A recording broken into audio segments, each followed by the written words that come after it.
আসসালামু আলাইকুম। অন্তর্বর্তী সরকারের একই সিদ্ধান্ত জনগণ এটা কিভাবে মেনে নিবে? তাহলে কি আমাদের উপর অন্তর্বর্তী সরকার ট্যাক্স এবং ভ্যাট বাড়াচ্ছে? অর্থাৎ আগে যত টাকা করে আমরা ট্যাক্স দিয়েছি তার থেকে কি বেশি দিতে হবে এখন? বাংলাদেশের বাজেট, রাজস্ব এগুলোর কথা আমরা অনেকেই শুনি কিন্তু ঠিকমতো বুঝি না। এগুলো আসলে আমাদের জীবনে কি প্রভাব ফেলে আজ খুব সহজ করে আপনাদেরকে সেটাই বুঝিয়ে বলবো। চলতি বছর ২০২৫ থেকে ২৬ অর্থবছরে সরকার দেশের আয় বাড়াতে চায়, আর এই আয় আসে মূলত কর বা ট্যাক্স থেকে। এই কর সংগ্রহ করার পুরো দায়িত্ব থাকে এনবিআর মানে জাতীয় রাজস্ব বোর্ডের উপর।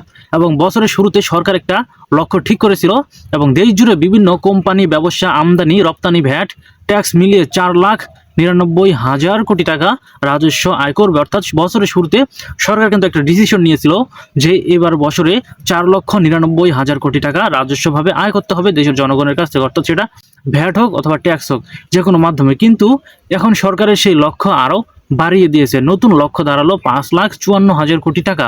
অর্থাৎ আগের ৪,৯৯,০০০ কোটি টাকা থেকে এটা বাড়িয়েছে ৫,৫৪,০০০ কোটি টাকা। মানে আগের টার্গেটের থেকে আরও ৫৫,০০০ কোটি টাকা বেশি।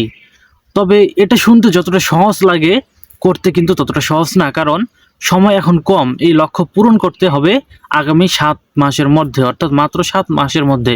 ভাবুন তো, ৭ মাসে ৫ লক্ষ, মানে ৫,০০,০০০ কোটি টাকার মধ্যে আরও ৫৫,০০০ কোটি টাকা যোগ করা হওয়ার পরে এটা কতটা কঠিন হয়ে গিয়েছে। এবার আসি বাস্তব হিসেবের কথায়।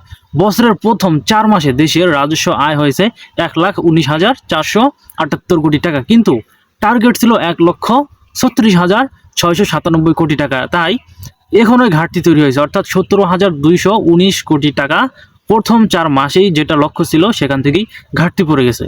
প্রথম ৪ মাসে যখন টার্গেট থেকে পেছনে, তখন বাকি ৭ মাসে পুরোটা পূরণ করতে গেলে তৈরি হবে নতুন করে চাপ। অর্থাৎ ৭ মাসের যত কর টার্গেট করা হয়েছে আর এদিকে যত ঘাটতি রয়েছে সবগুলো কিন্তু বাকি ৭ মাসে কিন্তু তুলতে হবে। আর এটা করতে গেলে অবশ্যই চাপ বাড়বে। তবে একটা ভালো খবর আছে যে গত বছরের তুলনায় এবার রাজস্বর আয় ১৫% বেশি বেড়েছে। মানে মানুষ আগের চেয়ে ট্যাক্স দিচ্ছে, ব্যবসাও কিছুটা বাড়ছে, যার কারণে এবার আগের তুলনায় ট্যাক্সের তোলার পরিমাণটা অনেকটা বেড়েছে, যার কারণে হয়তো এগুলো কভার হতে পারে। কিন্তু সমস্যাটা হলো যে লক্ষ্য আর অর্জনের ফারাক এখন অনেক বেশি, আর সেই ফারাক কমানোর দায়িত্ব পুরোপুরি পড়ে গেল এনবিআর এর ওপর।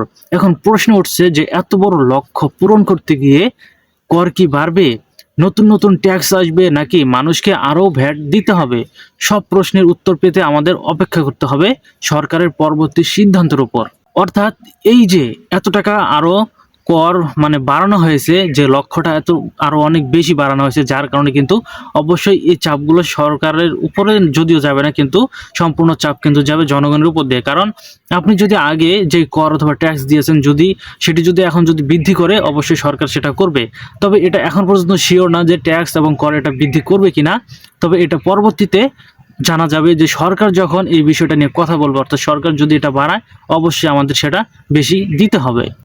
তবে আপনার কি মনে হয়, রাজস্ব লক্ষ্য এত বেশি বাড়ানো দেশের অর্থনীতির জন্য ভালো হবে, নাকি সাধারণ মানুষের উপর চাপ বাড়বে? কমেন্টে জানিয়ে দিন আপনার মতামত। ভিডিওটি ভালো লাগলে লাইক, কমেন্ট, শেয়ার করুন, আর আমাদের চ্যানেলটি সাবস্ক্রাইব করতে ভুলবেন না। ধন্যবাদ।